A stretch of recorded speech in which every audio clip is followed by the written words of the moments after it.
సామెతల గ్రంథము 21వ అధ్యాయము. యెహోవా చేతిలో రాజు హృదయము నీటి కాలువల వలెనున్నది. ఆయన తన చిత్తవృత్తి చొప్పున దాని త్రిప్పును. ఒకడు తనకేర్పరచుకొనిన మార్గము ఎట్టిదైనను తన దృష్టికది న్యాయముగానే అగపడును. యెహోవాయే హృదయములను పరిశీలన చేయువాడు.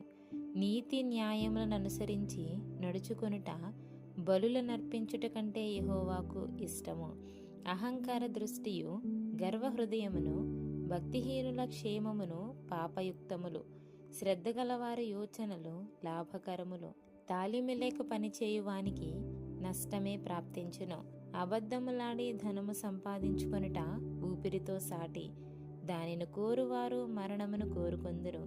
భక్తిహీనులు న్యాయము చేయనొల్లరు. వారు చేయు బలాత్కారము వారిని కొట్టుకొని పోవును. దోషభరితుని మార్గము మిక్కిలి వంకర మార్గము. పవిత్రుల కార్యము యథార్థము. గయ్యాలితో పెద్ద ఇంట నుండుట కంటే మిద్దె మీదనొక మూలను నివసించుట మేలు.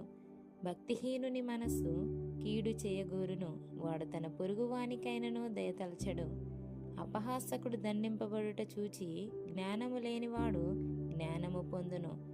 జ్ఞానము గలవాడు ఉపదేశము వలన తెలివినొందును. నీతిమంతుడైన వాడు భక్తిహీనుని ఇల్లు ఎట్టిదైనది కనిపెట్టును. భక్తిహీనులను ఆయన నాశనములో కూల్చును. దరిద్రుల మొర వెనక చెవి మూసుకొనువాడు తాను మొరపెట్టినప్పుడు అంగీకరింపబడడు. చాటున ఇచ్చిన బహుమానము కోపమును చల్లార్చును. ఒడిలో నుంచబడిన కానుక మహాక్రోధమును శాంతిపరచును. న్యాయమైన క్రియలు చేయుట నీతిమంతునికి సంతోషకరము. పాపము చేయువారికి అది భయంకరము. వివేక మార్గము విడిచి తిరుగువాడు ప్రేతల గుంపులో కాపురముండును. సుఖభోగములయందు వాంచగలవానికి లేమి కలుగును. ద్రాక్షరసమును నూనెయు వాంఛించువానికి ఐశ్వర్యం కలుగదు.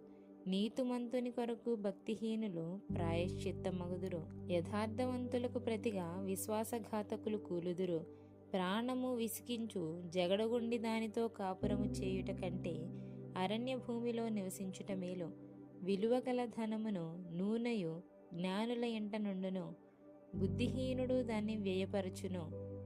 నీతిని కృపను అనుసరించువాడు జీవమును నీతిని ఘనతను పొందును.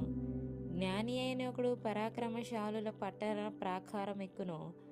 అట్టివాడు దాని ఆశ్రయమైన కోటను పడగొట్టును. నోటిని నాలుకను భద్రము చేసుకునివాడు శ్రమల నుండి తన ప్రాణమును కాపాడుకొనును. అహంకారి అయిన గర్విష్ఠునికి అపహాసకుడని పేరు. అట్టివాడు అమిత గర్వముతో ప్రవర్తించును. సోమరివాని చేతులు పనిచేయనొల్లవు. వాని ఇచ్చ వాని చంపును. దినమెల్లా ఆశలు పుట్టుచుండును. నీతిమంతుడు వెనుక తీయక ఇచ్చుచుండును. భక్తిహీనులు అర్పించు బలులు హేయములు. దురాలోచనతో అర్పించిన ఎడల అవి మరీ హేయములు. కుటసాక్షి నశించును. విని మాట్లాడువాడు సత్యము పలుకును. భక్తిహీనుడు తన ముఖమును మార్చుకొనును. యథార్థవంతుడు తన ప్రవర్తనను చక్కపరచుకొనును. యెహోవాకు విరోధమైన జ్ఞానమైనను వివేచనైనను ఆలోచన అయినను నిలువదు. యుద్ధ దినమునకు గుర్రములను ఆయత్తపరచుట కద్దుగాని రక్షణ యెహోవా ఆధీనము.